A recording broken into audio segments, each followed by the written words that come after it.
Hello everyone and welcome to the YouTube channel of Unnat Bharat Abhiyan. I am Shakti Soni, a student volunteer of Unnat Bharat Abhiyan, National Law University, Odisha, under the faculty advisor Dr. Kunti Rani Pradhan. And the topic that we are going to discuss about today is a very serious issue of our country which has been there since a very long time. Prenatal sex determination, a practice to be looked upon. It has been a very common practice in India. Lots of medical technologies which are available in our country have been misused by various families to determine the sex of the child before birth and get rid of it if it turns out to be a girl child. It is estimated that more than 10 million female fetuses have been illegally aborted in India. So you all can easily understand how grave the situation is and how serious this issue is. Firstly, let's talk about what exactly is prenatal sex determination. Prenatal sex determination refers to determining the gender of a fetus before its birth. प्रीनाटल sex determination का मतलब होता है एक बच्चे के जन्म से पहले ही ये जानने की कोशिश करना कि वो बच्चा एक लड़की होगी या एक लड़का. Now let's talk about the various techniques used for prenatal sex determination and their misuse in our country. The first one of which is amniocentesis. It was introduced in India in the 1970s, initially used to detect genetic abnormalities, but then it was used very commonly for disclosing child's gender to parents.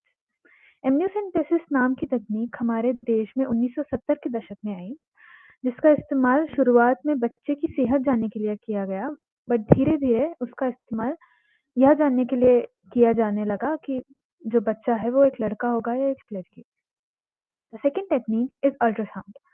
It is the most common technique offered at prenatal facilities involved in regular checkup of the child and of the pregnant mother. Cheapest technique. It is the cheapest technique which costs half the price of amniocentesis, advertised widely for prenatal sex determination despite the practice being held illegal. Ultrasound नाम की तकनीक एक बहुत ही common तकनीक है जो हर अस्पताल और क्लिनिक में पाई जाती है. यह एक बहुत सस्ती तकनीक भी है जिसका दाम एमनियोसेंटेसिस से आधा है और ना केवल इसका बहुत ज़्यादा इस्तेमाल किया जाता है बल्कि इसका बहुत ज़्यादा प्रचार प्रसार भी किया जाता है इस चीज़ के लिए. Third technique is chromosome segregation or sperm sorting. Its first case was found in Haryana in 2014, and this technique, coupled with IVF, is used to produce male offspring. IVF is in vitro fertilization where sperm and egg are fertilized in a test tube for couples who cannot have children normally. Sperm sorting नाम की तकनीक सबसे पहले हमारे देश में हरियाणा में पाई गई थी 2014 में, और इस तकनीक का इस्तेमाल IVF में किया जाता है जिससे कि एक लड़का पैदा किया जा सके.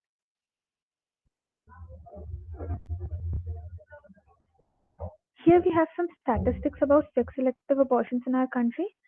This line diagram shows us the incidence of sex selective abortions in India, which is mainly the result of the misuse of medical techniques available. We can see that from 2001 to 2012, continuously there has been an increase in the incidence of sex selective abortions in our country. Now let's talk about the major reasons for prenatal sex determination and sex selective abortions. The first one of which is a male dominated society. हम सब जानते हैं कि हमारा देश और हमारा समाज एक पुरुष प्रधान समाज है जिसमें लड़कों को लड़कियों से ज्यादा महत्व दिया जाता है हर चीज में. Social stigma attached to having a daughter. The respect which is given to a family having daughter is much less than the respect given to a family with boys.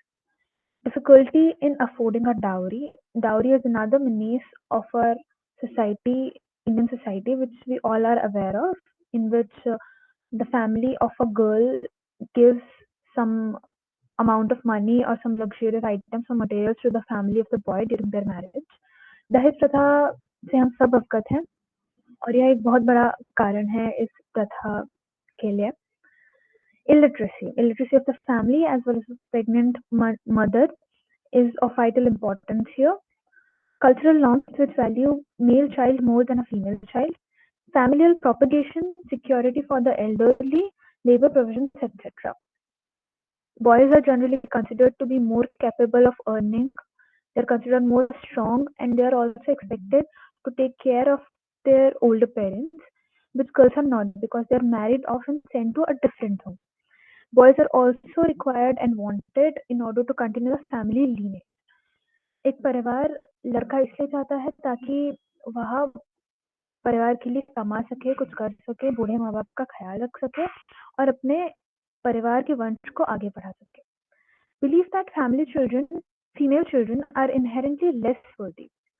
Sons considered an asset and daughters considered a liability. लड़कियों को परिवार का बोझ समझा जाता है जबकि लड़कों को बहुत ज्यादा काम का समझा जाता है. Girls are perceived to be particularly vulnerable because of all the sex-related crimes and crimes against women happening in our country. Girls are perceived to be particularly vulnerable, and there's a lot of effort on the part of the family in order to protect them. The religious functions that only sons are allowed to perform, like the last rites of parents. बहुत सारे परिवारों में माँ बाप के मरने के बाद उनका क्रियाक्रम करने की इजाजत सिर्फ लड़कों को होती है और इसलिए भी वह सब चाहते हैं कि उनके घर में एक लड़का होना जरूरी है. So these were all the reasons for this practice. Now let's talk about the history of this practice in our country. The imbalanced sex ratio of India first came in notice when the British officials conducted the first census of India in 1881. This was a result of the practice of female infanticide prevalent mainly in the states of Rajasthan and Punjab. हमारे देश में कुछ राज्यों में यह प्रथा ज्यादा प्रचलित है जैसे कि राजस्थान और पंजाब, और इन्हीं सब राज्यों में कन्या भ्रूण हत्या ज्यादा होने के कारण हमारे देश का लिंग अनुपात सेक्स रेशियो बहुत कम हो गया था, जो सबसे पहले हमारी नजर में तब आया जब ब्रिटिश सरकार ने देश का सबसे पहला सेंसस कराया 1881 में. The British officials termed this practice pride and purse. In this phrase, the pride terms mean the honor of the family which is at stake if there's a girl in their home, and the purse refers to the amount of dowry that they will have to afford in order to get their daughter married in future. After independence, the skew in the sex ratio of India was discovered in 1970s by demographers.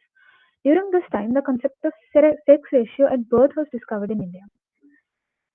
इस समय 1970 के दशक में लिंग अनुपात का concept हमारे देश में आया, जिससे कि इस प्रथा के बारे में ज्यादा रिसर्च करने में, ज्यादा जानने में आसानी हुई. The popular technique of amniocentesis and ultrasound developed during this period in India. The techniques that we've already talked about developed around this period in India. Pay 500 now, say 50,000 later, a saying which became popular in those days. The meaning of this is pay 500 now for getting your daughter aborted and save 50,000 later, which you'll have to afford for her marriage in the future. इसका मतलब ये है कि अभी आप 500 रुपए देके गर्भपात करा सकते हैं अगर आपकी घर में एक लड़की जन्म लेने वाली है, ताकि आगे जाके आपको उसके दहेज के लिए 50,000 रुपए ना जमा करने पड़े. Impact of prenatal sex determination. Skewed sex ratio. There's a huge imbalance in the sex ratio of our country, which we've already seen. Marriage squeeze. Marriage squeeze is another serious problem in various states like Rajasthan, Gujarat, Uttar Pradesh, Haryana, Punjab. In these states, this practice has been so prevalent that there is a lack of women and girls for the men of those states to get married. Marriage की इसका मतलब यह है कि यह प्रथा कुछ राज्यों में इतनी ज्यादा प्रचलित है कि अब वहां पे लड़कियां और औरतें बची ही नहीं है वहां के लड़कों से शादी करने के लिए. Increase in violence against women and denial of basic right to them because of their minority in the society. They have been suppressed a lot and there's a lot of crime and violence against them. Increase in sex related crime. महिलाओं पे अत्याचार बढ़ते ही जा रहे हैं इस प्रथा के कारण. Adverse impact on reproductive health of women because of repeated pregnancy and abortions, and adverse impact on mental health of women as they are normally blamed for their inability to produce sons. एक माँ के मानसिक और शारीरिक स्थिति पे बहुत बुरा प्रभाव पड़ता है जब उसे दोष दिया जाता है एक लड़की पैदा करने के लिए. This bar diagram shows us the declining sex ratio of India over the years. One of the main reasons for this is prenatal sex determination and sex selective abortions. We can see from 1961 to 2011 there has been a continuous declining trend in the sex ratio of our country. हम देख सकते हैं इस बार diagram में कि लिंग अनुपात हमारे देश में बहुत ज़्यादा समय से घट रहा है. Now let us talk about the legislation which is available in our country to prevent this practice. The Preconception and Prenatal Diagnostic Techniques Prohibition of Sex Selection Act 2003. This is commonly known as PCPNDT Act, which makes it illegal to determine the sex of the unborn child or even use sex selection technology. इस कानून के तहत बच्चे का लिंग उसके जन्म से पहले जानना और उसका गर्भपात कराना गैर कानूनी ठहराया गया. The law first came into force in 1996 as the Prenatal Diagnostic Techniques Regulation and Prevention of Misuse Act 1994. यह कानून सबसे पहले 1996 में आया था. The law was amended in 2003 to bring the technique of preconception sex selection within the ambit of the act, which basically refers to sperm sorting, which we have already talked about.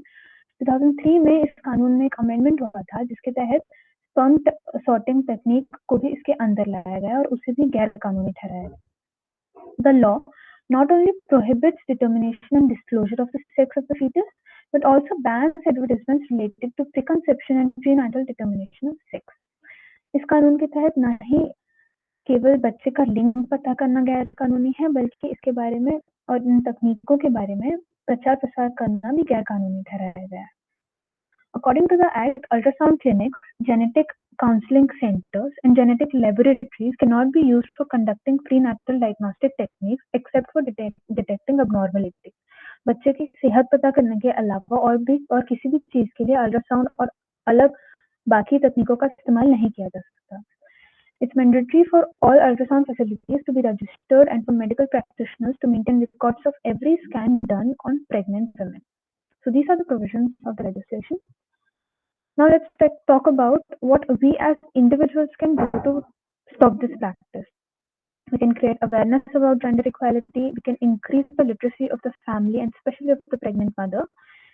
Increasing educational and employment opportunities for women. अगर हम लड़कियों की शिक्षा और उनकी नौकरी में ज्यादा इन्वेस्ट करेंगे तो वह अपने परिवार के लिए एक बोझ बन के नहीं रह जाएंगी और फिर परिवार भी यह नहीं चाहेंगे कि उनके घर में एक लड़की ना हो.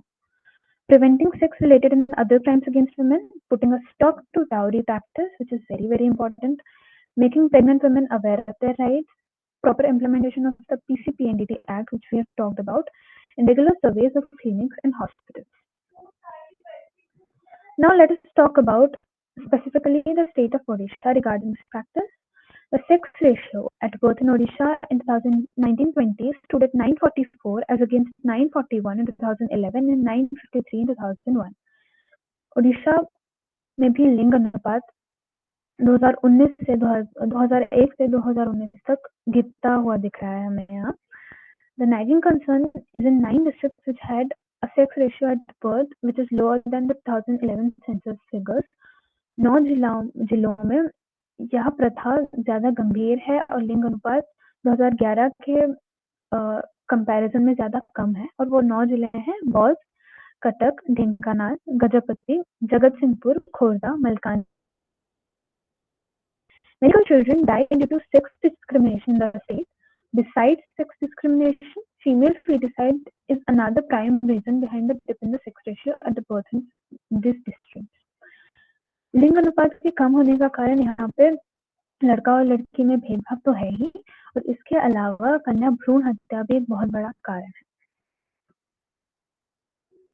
Now let's talk about the scheme which the state government of Odisha has come with in order to deal with this issue. It's known as Biju Kanya Ratna Yojana scheme in Odisha. Its date of launch is 3rd September 2016 and its tenure was for 3 years and its target area was basically Angul, Ganjam and Dhenkanal. implemented with a similar feature like that of the Beti Bachao Beti Padhao initiative. यह योजना बहुत similar है बेटी पढ़ाओ बेटी बचाओ योजना से. The Odisha Chief Minister, Honorable Chief Minister Mr. Naveen Patnaik also inaugurated 1,000 Anganwadi buildings in the state of Odisha. इस योजना के अंदर नवीन पटनायक जी ने राज्य में 1,000 आंगनवाड़ी भी स्थापित की. Main focus of the scheme is to improve the sex ratio. इस योजना का एक बहुत अहम हिस्सा है राज्य में लिंग अनुपात को बढ़ाना. Issues like elementary education to girls, provision of toilets, self-defense, dropout ratio of girls, etc. are also dealt with under this scheme. Now let's talk about the International Girl Child Day, which is celebrated every year on 11th of October. A resolution to declare October 11 as the International Day of the Girl Child was adopted by the UNGA on December 19, 2011. 19 दिसंबर 2011 में इस दिन की स्थापना की गई थी. It is celebrated every year by UNICEF. Achieving gender equality and women's empowerment, it is one of the 17 SDGs, Sustainable Development Goals. It is the main focus of the day. The International Day of the Girl Child focuses attention on the need to address the challenges girls face and to promote girls' empowerment and the fulfillment of their human rights. बच्चियों और औरतों के खिलाफ हो रहे अत्याचार से लड़ना और उनके विकास पर ध्यान देना इस दिन का एक बहुत महत्वपूर्ण बहुत अहम हिस्सा है. The 2021 theme, the theme of this year, Digital Generation, Our Generation, is focused on bridging the gender-digital divide, especially visible in COVID times. Covid काल में हमने देखा है कि हर चीज शिक्षा से लेकर नौकरी तक हर चीज के लिए हमें टेक्नोलॉजी की जरूरत है और इस समय एक जेंडर डिजिटल डिवाइड बहुत ज्यादा प्रोमिनेंट है, जिसका मतलब है कि इन सब टेक्नोलॉजीज की यह सब टेक्नोलॉजीज लड़कों के पास ज्यादा उपलब्ध है और लड़कियों के पास उतनी नहीं है. Ending all forms of discrimination against women and girls is not only a basic human right, but it also has a multiplier effect across all the other development areas. Stopping the practice of prenatal sex determination and subsequent sex-selective abortions can be one of the most important ways to bring about gender equality. जिस प्रथा के बारे में हमने बात की, prenatal sex determination, करना भ्रूण हत्या, सेक्स सेलेक्टिव अबॉर्शन, इन प्रथाओं को रोकने से जेंडर इक्वालिटी, लड़का और लड़की के बीच समानता लाने में हमें बहुत मदद मिलेगी और यह उस चीज का एक बहुत महत्वपूर्ण हिस्सा होगा. So this was all. I hope this video was informative and helpful to you. Stay tuned for more such informative and educational videos. Thank you very much.